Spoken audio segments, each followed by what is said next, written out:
Welcome to my YouTube channel. आज हम लोग बात करेंगे मौलिक अधिकार के बारे में, यानी भारतीय संविधान के मौलिक अधिकारों के बारे में संपूर्ण जानकारी हम लोग बात करेंगे। चलिए शुरू करते हैं। देखिए, मौलिक अधिकारों का जो वर्णन है, पहले हम लोग ये जानते हैं कि ये मौलिक अधिकारों का वर्णन संविधान के कौन से भाग में है। तो मौलिक अधिकार का जो वर्णन है वो संविधान के भाग 3 में है। किस में है? संविधान के भाग 3 में मौलिक अधिकार का वर्णन है और ये अनुच्छेद 12 से 35 तक।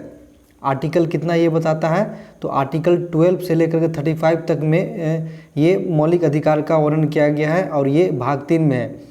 तो सवाल पूछा जाता है कि मौलिक अधिकार का संबंध किस भाग में है, संविधान के किस भाग में है? तो भारतीय संविधान के भाग 3 में अनुच्छेद 12 से 35 तक उसमें वर्णन किया गया है।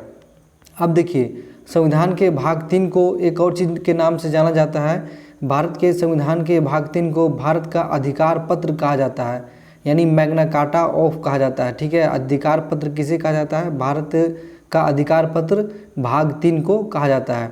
इसे मूल अधिकारों का जन्मदाता भी कहा जाता है, यानी भाग 3 को मूल अधिकारों का जन्मदाता भी कहा जाता है।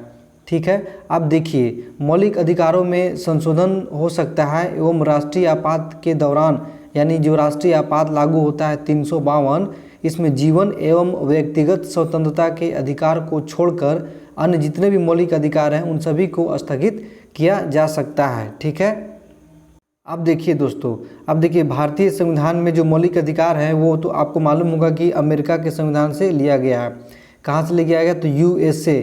ठीक है, मौलिक अधिकार को कहाँ से लिया गया है? यूएसए से लिया गया है और इसका उल्लेख भाग 3 में अनुच्छेद 12 से लेकर के अनुच्छेद 35 तक में इसका वर्णन मिलता है। अब देखिए, मूल संविधान में टोटल 7 मौलिक अधिकार दिया गया था। ठीक है, मौलिक अधिकार में टोटल कितना मौलिक अधिकार था? तो टोटल 7 था, लेकिन जो 44th अमेंडमेंट एक्ट हुआ था, कौन सा एक्ट हुआ था? 44th अमेंडमेंट एक्ट 1978 हुआ था। ठीक है, ये जो 44th अमेंडमेंट एक्ट हुआ था 1978 में, ये भी पूछा जाता है कि जो मौलिक अधिकार में जो टोटल 7 मौलिक अधिकार थे मूल संविधान में, उनमें से 6 ही अब बचे हैं और जो 7वां और एक और जो मौलिक अधिकार था संपत्ति का अधिकार, ठीक है, जो अनुच्छेद 31 में वर्णित था, अब इसको संपत्ति के अधिकार को समाप्त कर दिया गया है। ठीक है, जो अनुच्छेद 31 में वर्णित संपत्ति के अधिकार जो था उसको अब हटा करके अनुच्छेद 300 क के तहत, किसके तहत? 300 क के तहत अब इसको संविधान के कानूनी अधिकार के रूप में इसको वर्णित किया गया है। ठीक है, अब देखिए, हम टोटल अब अनुच्छेदों की बात करते हैं, किस अनुच्छेद में कौन से संविधान का उल्लेख किया गया है। तो टोटल मौलिक अधिकार की अगर हम बात करें तो टोटल मौलिक अधिकार अब 6 बचे हैं। ठीक है, टोटल अगर मौलिक अधिकारों की अगर हम बात करें तो टोटल 6 बचे हैं। पहला है समता या समानता का अधिकार। पहला कौन सा है दोस्तों? समता या समानता का अधिकार, और ये 14 से लेकर के अनुच्छेद 18 तक है। याद रखेंगे, संविधान का जो पहला मौलिक अधिकार समता या समानता का अधिकार, इसका उल्लेख 14 से 18 तक किया गया है। दूसरा जो है ये आपका अनुच्छेद 19 से लेकर के 22 तक किया गया है। और जो तीसरा है शोषण के विरुद्ध अधिकार। तीसरा कौन सा है? शोषण के विरुद्ध अधिकार, और इसका उल्लेख अनुच्छेद 23 से लेकर के 24 तक किया गया है। धार्मिक स्वतंत्रता का अधिकार, ये 25 से लेकर के 28 तक किया गया है। धार्मिक स्वतंत्रता का अधिकार अनुच्छेद 25 से 28 तक। संस्कृति और शिक्षा संबंधी अधिकार, जो संस्कृति और शिक्षा संबंधी अधिकार हैं, ये अनुच्छेद 29 से लेकर 30 तक में किया गया है, संस्कृति एवं शिक्षा का अधिकार। अब देखिए, एक महत्वपूर्ण अधिकार है संवैधानिक उपचारों का अधिकार। ठीक है, संवैधानिक उपचारों का अधिकार, जो संवैधानिक उपचारों का अधिकार है ये आर्टिकल 32 में है। ठीक है, अनुच्छेद 32 में है। ये छठा मौलिक अधिकार है संवैधानिक उपचारों का अधिकार, अब इसका उल्लेख अनुच्छेद 32 में मिलता है। चलिए बारी बारी से हम लोग सबको देखते हैं कि अनुच्छेद जो 14 से 18 के बीच में पहला मौलिक अधिकार है समता या समानता का अधिकार। पहला दोस्तों कौन सा अधिकार है? समता या समानता का अधिकार, जिसे समानता का अधिकार बोलते हैं। ये अनुच्छेद 14 से लेकर के अनुच्छेद 18 तक किया गया है। अब देखिए, इसमें आपको टोटली जो है पाँच अनुच्छेद देखने को मिलेंगे। ठीक है, और इन सभी के बारे में हम अच्छा से जानकारी ले लेंगे ताकि आपको सभी एग्जाम में देखने को मिलेंगे अच्छे से सवाल जवाब करने के लिए। तो देखिए, अनुच्छेद 14 से लेकर के 18 तक है। सभी अनुच्छेद के बारे में हम लोग चर्चा करेंगे। अनुच्छेद 14 क्या कहता है?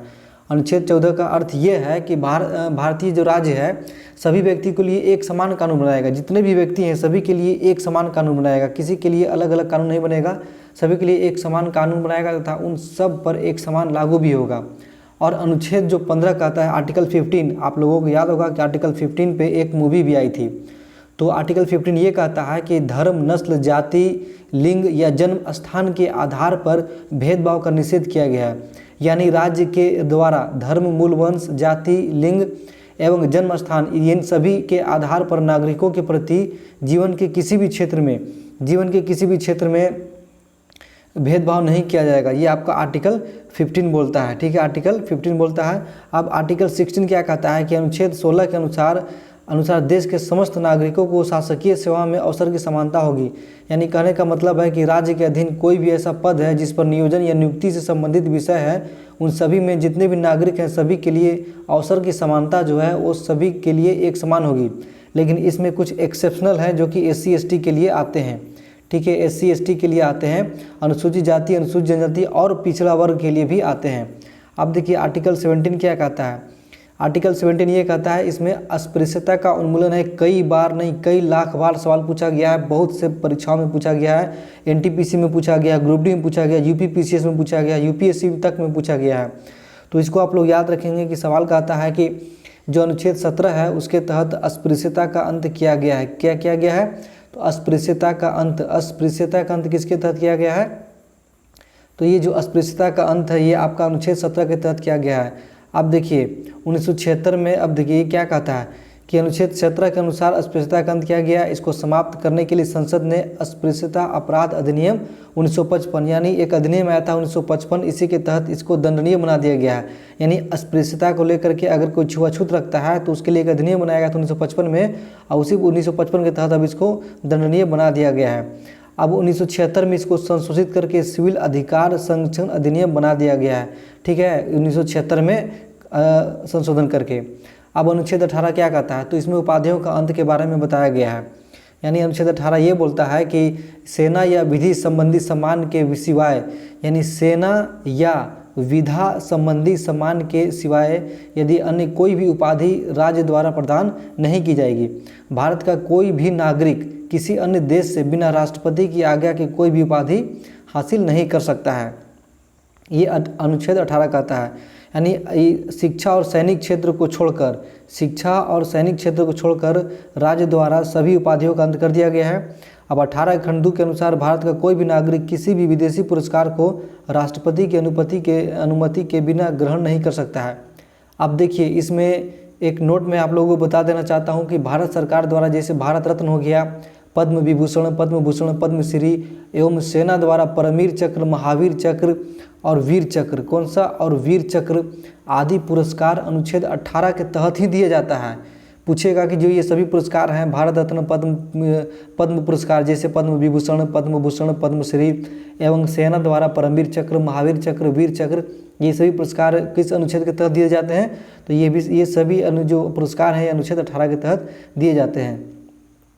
अब देखिए अब आता है अगला जो मौलिक अधिकार है वो है स्वतंत्रता का अधिकार, जिसका उल्लेख अनुच्छेद 19 से 22 तक में किया गया है, ठीक है। अब इसके तहत देखिए क्या है, तो मूल संविधान में 7 तरह की स्वतंत्रता का उल्लेख था, आपको मालूम है। अब सिर्फ 6 मौलिक अधिकार ही बचे हैं, और 44वें संविधान संशोधन 1978 के द्वारा जो 7वां मौलिक अधिकार था, एक संपत्ति का अधिकार भी था, और उसको हटा दिया गया है।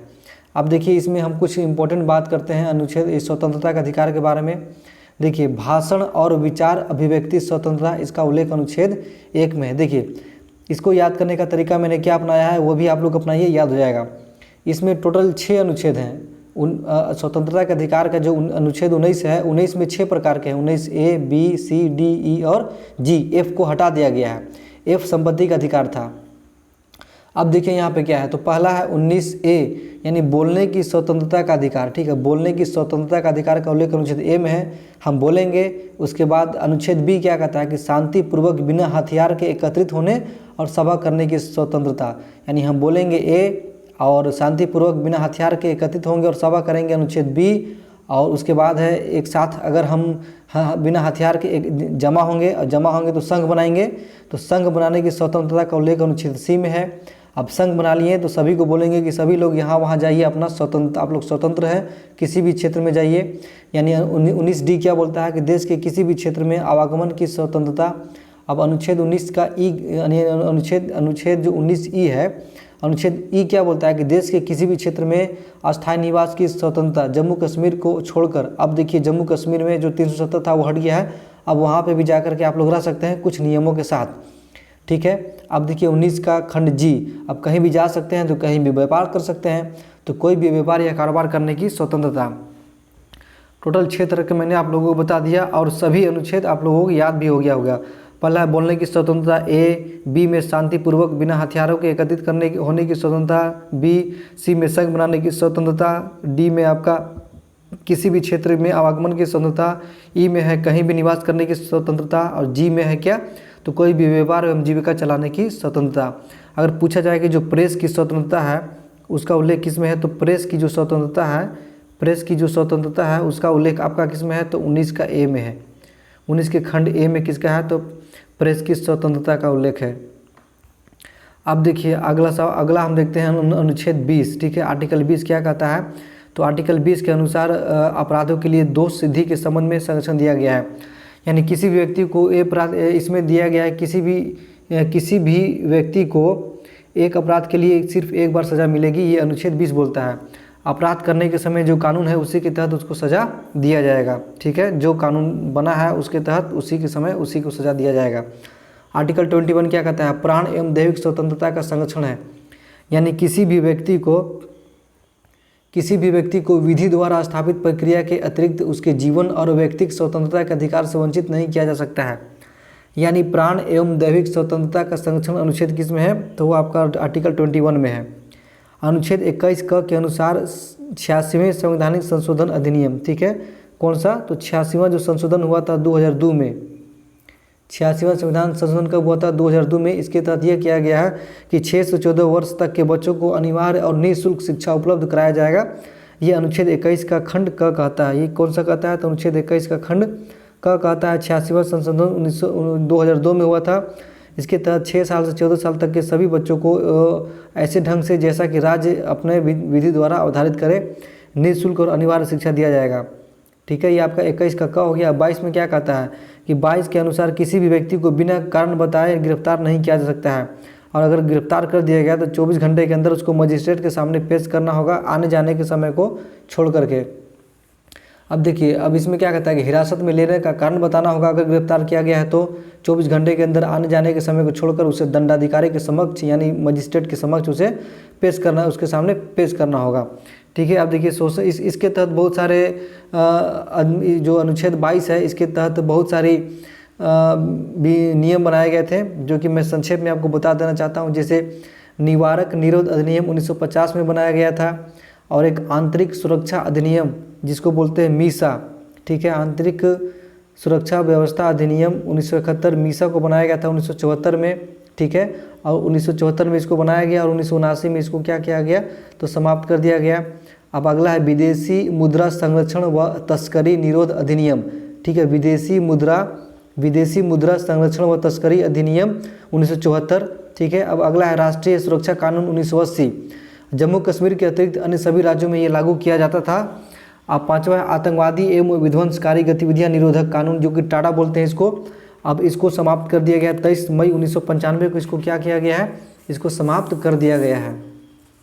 अब देखिए, इसमें एक और बात मैं बता देना चाहता हूँ कि कभी कभी इसको पूरे तरीके से याद करना भी बहुत ज़रूरी होता है। अब पूछेगा कि एक पोटो, जो कि प्रिवेंशन ऑफ टेररिज्म ऑर्डिनेंस जो था 2001 में इसको लागू किया गया था, इसको 2002 के जो एक अधिनियम है उसके तहत 2004 में इसको एक अध्यादेश के द्वारा इसको समाप्त कर दिया गया, किसको, पोटा को, ठीक है। पोटा नहीं, पोटो बोलते हैं इसको। अब देखिए, शोषण के विरुद्ध अधिकार, इसका उल्लेख अनुच्छेद 23 से अनुच्छेद 24 में किया गया है। शोषण के विरुद्ध अधिकार अनुच्छेद 23 के अनुसार, ठीक है, अनुच्छेद 23 के अनुसार मानव की दुर्व्यापार और बलात्श्रम का प्रतिषेध किया गया है। यानी जबरदस्ती जो काम लिया जाता है उसके तहत इसको विरोध किया गया है। अनुच्छेद 23 के अनुसार मानव व्यापार एवं बेगार तथा बलात्श्रम पर प्रतिबंध लगाया गया है। और इसमें अनुच्छेद 24 क्या कहता है, अनुच्छेद 24 के अनुसार बाल श्रम का निषेध किया गया है, जिसके अनुसार 14 वर्ष से जो भी कम उम्र के बच्चे हैं उसको आप कारखानों खदानों या खतरनाक कार्यों में उसको नहीं लगा सकते हैं। ये आपका अनुच्छेद 24 बोलता है। तो शोषण के विरुद्ध अधिकार, जो शोषण के विरुद्ध अधिकार है, इसके तहत 2 अनुच्छेद आते हैं, 23 और 24, याद रखिएगा। अक्सर कन्फ्यूजन होता है कि अनुच्छेद तो 23 से 25 तक इसका है, लेकिन नहीं, शोषण के विरुद्ध जो अधिकार है उसमें कितना से कितना तक किया गया है, तो 23 से 24 अनुच्छेद में इसका उल्लेख किया गया है। अगला देखते हैं धार्मिक स्वतंत्रता का अधिकार, इसका उल्लेख अनुच्छेद 25 से 28। पहले तो आप लोगों को ये याद रखना होगा कि जो धार्मिक स्वतंत्रता का अधिकार, इसका उल्लेख कि अनुच्छेद कितना से कितना में है, तो अनुच्छेद 25 से लेकर के अनुच्छेद 28 तक में इसका उल्लेख किया गया है। किसमें किया गया है, तो धार्मिक स्वतंत्रता का अधिकार। तो धार्मिक स्वतंत्रता का अधिकार का पहला अनुच्छेद 25 है। अनुच्छेद 25 क्या बोलता है कि अंतःकरण की, यानी अपने मन की सुनने की और धर्म के अबाध रूप से मानने, आचरण और प्रचार प्रसार करने की स्वतंत्रता है। यानी जो आर्टिकल 25 है, आर्टिकल 25 क्या बोलता है कि कोई भी व्यक्ति हो किसी भी धर्म को मान सकता है और उसका प्रचार प्रसार कर सकता है। यानी आर्टिकल 25 क्या बोलता है कि आर्टिकल 25 ये बोलता है कि कोई भी व्यक्ति हो किसी भी धर्म को मान सकता है और उसका प्रचार प्रसार भी कर सकता है। ठीक है। आर्टिकल 26 क्या बोलता है, आर्टिकल 26 बोलता है कि धार्मिक कार्यों के प्रबंध की स्वतंत्रता, यानी धार्मिक जो कार्य है उसके लिए स्वतंत्रता दिया गया है।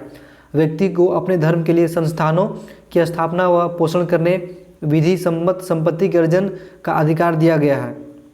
किसमें, तो अनुच्छेद 26 में। यानी धार्मिक प्रयोजन की संस्था बना सकता है, उसका पोषण कर सकता है, ठीक है, संपत्ति अर्जित कर सकता है। अब अनुच्छेद 27 क्या कहता है कि किसी भी व्यक्ति को, वो चाहे किसी भी धर्म का क्यों ना हो,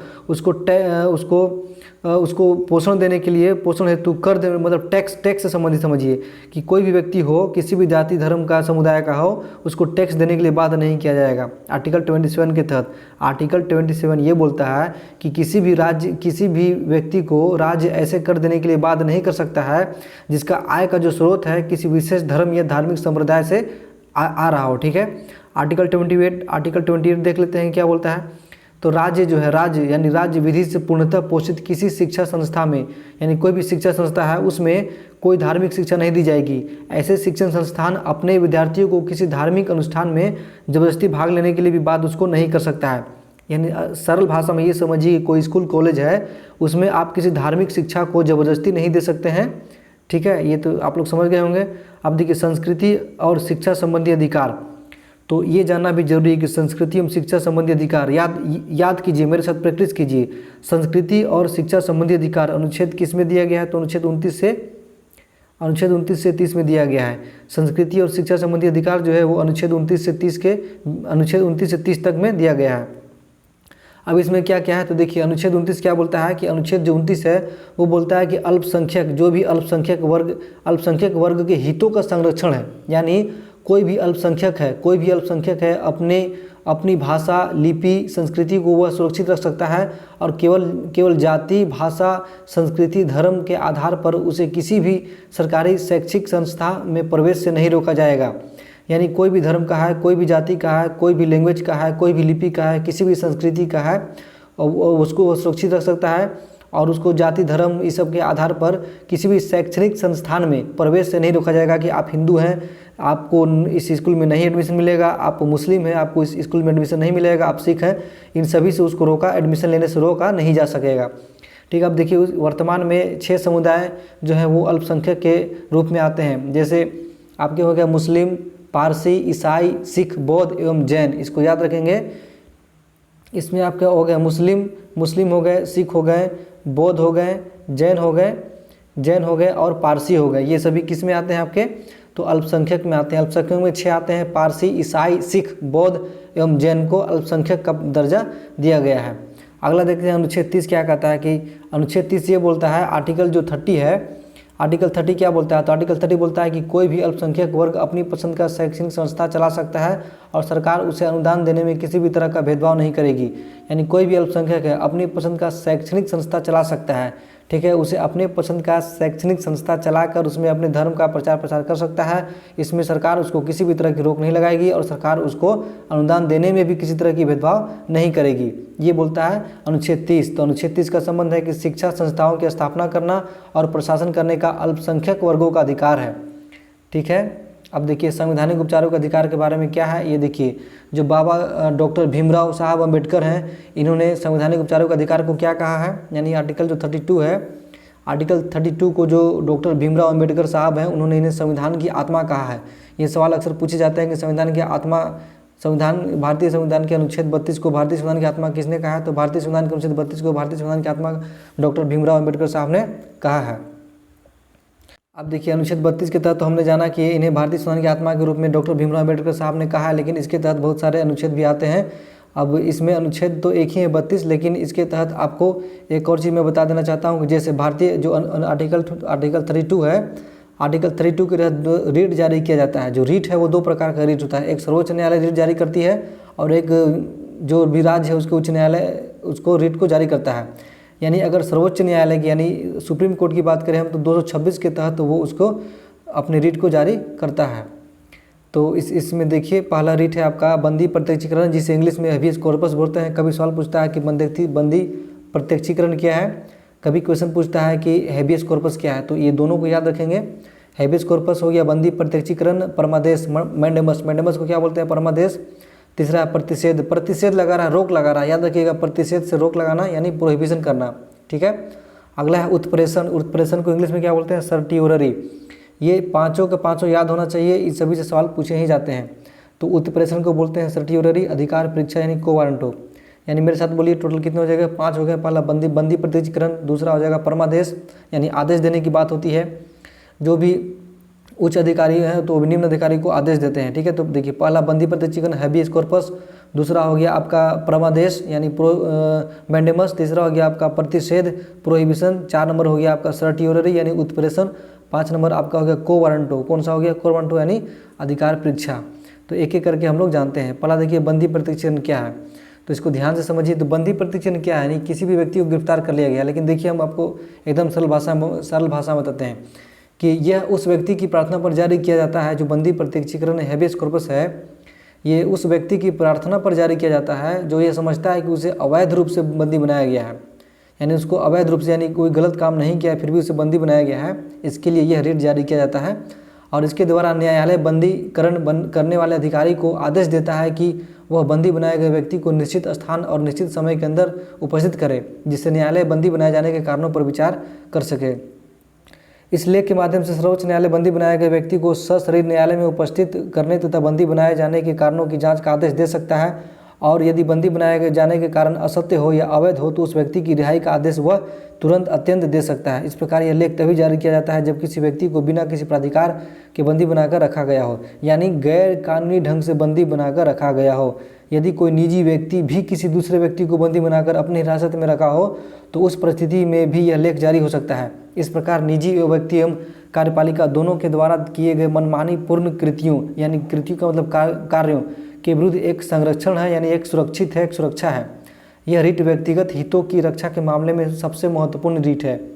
यानी अगर व्यक्तिगत पर्सनल मतलब सिक्योरिटी के बारे में बात किया जाए तो उसके रूप में ये बहुत ही इंपॉर्टेंट रीट है। यह किसी व्यक्ति को वैध तरीके से बंदी बनाकर रखा गया हो तो उसके लिए यह रीट जारी नहीं हो सकता है, ठीक है। अवैध रूप से किसी व्यक्ति को अगर उसको गिरफ्तार किया गया है तभी यह रीट जारी किया जाता है। अगला रीट क्या है? परमादेश यानी परम आदेश, यानी आदेश दिया जा रहा है। यह लेख तब जारी किया जाता है जब कोई सार्वजनिक अधिकारी, कोई भी सार्वजनिक अधिकारी है अथवा न्यायिक अधिकारी अथवा अवर न्यायालय अपने कर्तव्यों का सही ढंग से अगर काम नहीं कर रहा, निर्वहन नहीं कर रहा है, तब यह लेख जारी किया जाता है। और इस लेख से बोला जाता है कि इस लेख के माध्यम से सर्वोच्च न्यायालय किसी सार्वजनिक अधिकारी अथवा अवर न्यायालय यानी उससे नीचे का जो न्यायालय है उसको सही ढंग से कर्तव्य पालन का आदेश दे सकता है, ताकि किसी व्यक्ति के मौलिक अधिकार का हनन ना हो, ठीक है। तो हमने बात किया किसका? परमादेश का। परमादेश को क्या बोलते हैं? तो मैंडेमस बोलते हैं, मैंडेमस, ठीक है। इस प्रकार के अज्ञात पत्र के आधार पर पदाधिकारी को उसके कर्तव्य का पालन करने का आदेश जारी किया जा सकता है मैंडेमस में। अब देखिए क्या है? प्रोहिबिशन है, ठीक है। क्या है? तो ये आपका प्रोहिबिशन है। अब प्रोहिबिशन क्या बोलता है? यानी प्रतिषेध करता है किसी काम को, आपको बोलता है कि यह काम आपके अधिकार क्षेत्र का नहीं है। यानी यह आज्ञापत्र सर्वोच्च न्यायालय तथा उच्च न्यायालय द्वारा जो छोटे न्यायालय होते हैं, अवर न्यायालय होते हैं, वह अर्ध न्यायिक न्यायालय होते हैं, उसको जारी करते हुए यह आदेश दिया जाता है कि इस मामले में आपने यहाँ कार्रवाई क्यों की, यह कार्यवाही ना करें, यह आपके अधिकार क्षेत्र में नहीं है, क्योंकि यह मामला उनके अधिकार क्षेत्र के बाहर रहता है, इसलिए उन्हें मना किया जाता है। उत्प्रेषण क्या है? सर्टियोररी क्या है? देखिए इसको अच्छे से समझेंगे। सर्टियोररी को वैसे तो ज़्यादा पूछा जाता है बंदी प्रत्यक्षीकरण के बारे में, लेकिन हमें सबके बारे में जानना है। तो उत्प्रेषण यानी सर्टियोररी, यह लेख तब जारी होता है जब कोई अधिकारी न्यायालय अपने अधिकार क्षेत्र से बाहर जाकर कोई कार्यवाही क्षेत्र से बाहर जाकर कोई कार्यवाही अथवा आदेश पारित कर देता है। लेकिन हमने देखा जो प्रतिषेध है उसमें करने से रोका जाता है कि आप यह कार्रवाई नहीं करें, प्रतिषेध में बोला जाता है, प्रोहिबिशन में बोला जाता है। लेकिन सर्टियोररी में कोई काम कर दिया जाता है तब उसको आदेश दिया जाता है, यानी आदेश पारित कर देता है, उसके बाद यह रिट जारी होता है।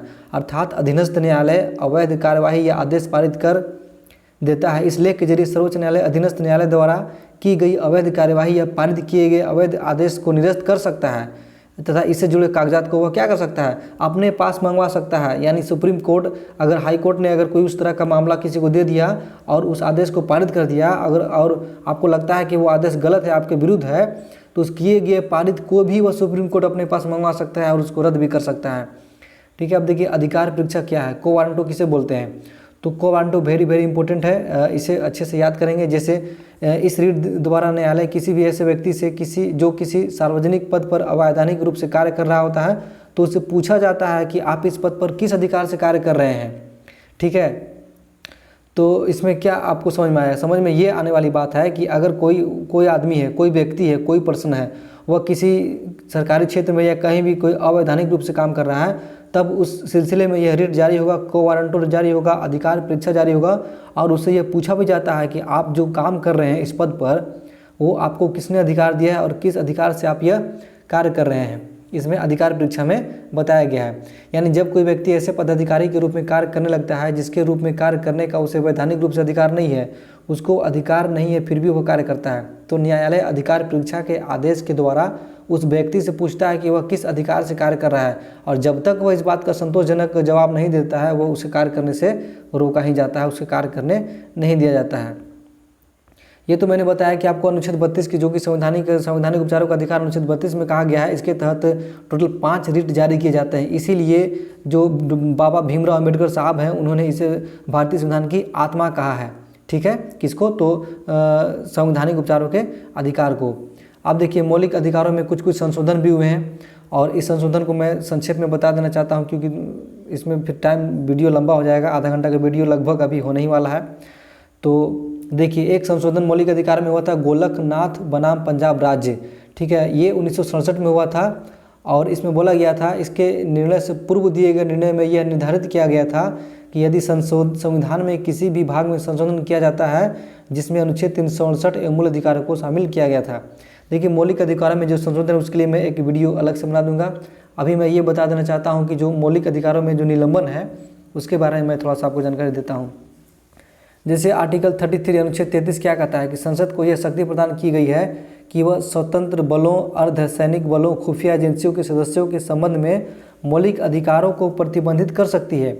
ठीक है, ताकि वे अपने कर्तव्यों का उचित पालन कर सकें और अनुशासन बना रहे।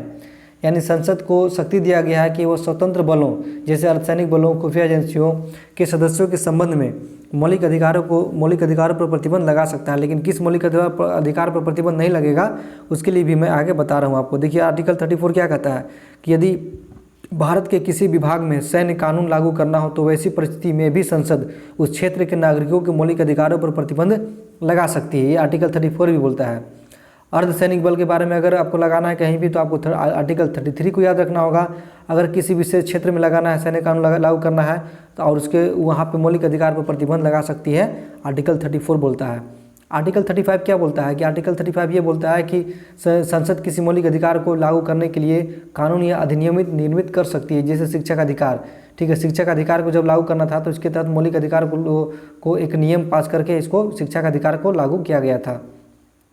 अब देखिए अनुच्छेद 352 क्या है, तो ये तो आप लोग अच्छी तरह जानते होंगे कि जो अनुच्छेद 52 के तहत राष्ट्रपति द्वारा राष्ट्रीय आपातकाल की घोषणा, जो राष्ट्रीय आपातकाल की जो घोषणा है, राष्ट्रीय आपातकाल की घोषणा होने पर उसके द्वारा अनुच्छेद 359 के तहत एक आर्टिकल 359 है। जब मैं बताऊंगा सभी महत्वपूर्ण अनुच्छेद उसमें बताऊंगा कि अनुच्छेद 359 क्या है और इसके तहत सभी मौलिक अधिकारों को निलंबित किया जा सकता है। लेकिन एक दो अनुच्छेद ऐसा है जिसे अनुच्छेद 20 एवं अनुच्छेद 21, अनुच्छेद 20 एवं अनुच्छेद 21 को किसी भी परिस्थिति में निलंबित नहीं किया जा सकता है। इसको याद रखने की कोशिश करेंगे। आर्टिकल 20 और आर्टिकल 21, आर्टिकल 20 और आर्टिकल 21 को किसी भी परिस्थिति में निलंबित नहीं किया जा सकता है, लेकिन 359 के तहत राष्ट्रपति अनुच्छेद 352 के तहत राष्ट्रीय आपातकाल की घोषणा भी कर सकता है। और 44वां संविधान संशोधन के पश्चात ही आर्टिकल 20 और 21 को किसी भी स्थिति में निलंबित नहीं किया जा सकता है। अब इसमें एक बात और याद रखिए, जैसे अनुच्छेद 15, 16, 29 एवं 30, कौन 15, 16, 19, 29, 30, 15, 16, 19, 29, 30, देखिए मैं यहाँ पे लिख देता हूँ 15 के साथ 16 और 29 के साथ 30, ये चारों तो आपको ऐसे ही याद हो गए। अब एक 19 याद रखना है, यानी बोलने की स्वतंत्रता, कहीं आने जाने की स्वतंत्रता, व्यापार करने की स्वतंत्रता, संघ बनाने की स्वतंत्रता, बिना हथियार के एकत्रित होने की स्वतंत्रता। अनुच्छेद 19 के तहत 6 आते हैं टोटल, तो वो आपको याद रखना है। तो 15, 16, 29, 30 और 19 आर्टिकल, ये जो आर्टिकल हैं ये केवल और केवल भारतीय नागरिकों के लिए ही मौलिक अधिकार हैं। ये कभी भी ये जो है मौलिक अधिकार ये विदेशी नागरिकों के लिए स्पेशली नहीं है। ये सभी जो अधिकार हैं 15, 16, 19, 29 एवं 30, ये सभी भारतीय नागरिकों के लिए ही ये सभी मौलिक अधिकार दिए गए हैं। तो मैंने आपको मौलिक अधिकार में टोटल मौलिक अधिकार 6 मौलिक अधिकार बता दिया गया। मैंने पहला मौलिक अधिकार बताया समता या स्वतंत्रता का अधिकार। मैंने पहला क्या बताया? पहला समता या स्वतंत्रता का अधिकार बताया, जो कि अनुच्छेद 14 से 18 तक दिया गया है। दूसरा मैंने बताया कि स्वतंत्रता का अधिकार अनुच्छेद 19 से 30। तीसरा मैंने बताया कि शोषण के विरुद्ध अधिकार, जो कि 23 से ये जो है, सॉरी मैंने गलती से, देखिए ये थोड़ा सा अब देखिए इसका साइज थोड़ा सा कम हो गया है, अब अच्छा लिखाएगा, ठीक है। देखिए इस तरह से, ये देखिए उस समय बहुत गाढ़ा चल रहा था दोस्तों, इसलिए मैंने इसको पतला कर दिया, मुझे आइडिया नहीं था। चलिए अब मैं इसको आइडिया जान गया। अब देखिए मैंने आपको सब सारे अधिकार बता दिए, मौलिक अधिकार 6 अधिकार बता दिए। पहले मैंने बताया कौन सा? तो पहला मैंने बताया आपको समता या समानता का अधिकार 14 से 18, ठीक है, 14 से 18 मैंने पहले बताया। दूसरा बताया आपको स्वतंत्रता का अधिकार अनुच्छेद 19 से 23, दूसरा का बताया 19 से 23। तीसरा मैंने बताया कि शोषण के विरुद्ध अधिकार, शोषण के विरुद्ध अधिकार मैंने बताया वो 24 से 25, ये देखिए 14 से 18, ये आपका 14 से 18 समता या स्वतंत्रता का अधिकार हो जाएगा। 19 से 22 स्वतंत्रता का अधिकार हो जाएगा, और 23 से 24 देखिए इसी में कन्फ्यूजन होता है दोस्तों, एक स्वतंत्रता का अधिकार, एक शोषण के विरुद्ध अधिकार। तो जो स्वतंत्रता का अधिकार है वो अनुच्छेद 19 से 22 है, और एक जो शोषण के विरुद्ध अधिकार है वो 23 से 24 है, ठीक है, 23 से 24 है। फिर आपका धार्मिक स्वतंत्रता का अधिकार, जो धार्मिक स्वतंत्रता का अधिकार है वो आपका 25 से लेकर के आपका अनुच्छेद 28 तक दिया गया है। और आपका संस्कृति और शिक्षा संबंधी अधिकार अनुच्छेद 29 से 30 तक दिया गया है। और एक और आपका संवैधानिक उपचारों का अधिकार अनुच्छेद 32 दिया गया है। तो चलिए मेरे साथ एक बार रिपीट कीजिए। पहला मैं बोलता हूँ, समता या स्वतंत्रता का अधिकार किस में है? तो अनुच्छेद 14 से 18। दूसरा है स्वतंत्रता का अधिकार 19 से 22। तीसरा आपका शोषण के विरुद्ध अधिकार स्वतंत्रता, ये जो आपका स्वतंत्रता का अधिकार है वो 19 से 23 नहीं है दोस्तों, 19 से 22 है। देखिए मैं भी इसमें कभी कभी कन्फ्यूज हो जा रहा हूँ, इसलिए आपको इसको याद रखना है, पहला जो पेयर है वो 14 से 18 है। 14 से कहाँ है? 14 से 18 है। दूसरा जो आपका स्वतंत्रता का अधिकार है वो 19 से 22 है, और आपका शोषण के विरुद्ध अधिकार है जो वो आपका 23 से 24 है, और आपका धार्मिक जो स्वतंत्रता का अधिकार है वो आपका 25 से 28 है, और संस्कृति एवं शिक्षा का अधिकार जो है आपका वो 29 से 30 है, और संवैधानिक उपचारों का अधिकार अनुच्छेद 32, जिसे बाबा भीमराव अम्बेडकर साहब ने क्या कहा है? तो भारतीय संविधान की आत्मा कहा है। तो इस तरह से मैंने जो भी एक शॉर्ट टर्म में मैंने मौलिक अधिकार बताया, शॉर्ट टर्म नहीं बल्कि मैंने सभी इसके बारे में अच्छे से आपको डिस्कस कर दिया है। इसे आप लोग जरूर याद रखें, और लुसेंट जी के आप लोग जरूर पढ़ते रहें, उससे बहुत बेनिफिट होता है। कल मैं बताऊंगा आप लोगों को मौलिक कर्तव्य और मौलिक अधिकार एवं नीति निर्देशक सिद्धांत में अंतर भी बता दूंगा। तो चलिए दोस्तों आज के लिए धन्यवाद, इतना ही। Like share and subscribe please, and thank you so much.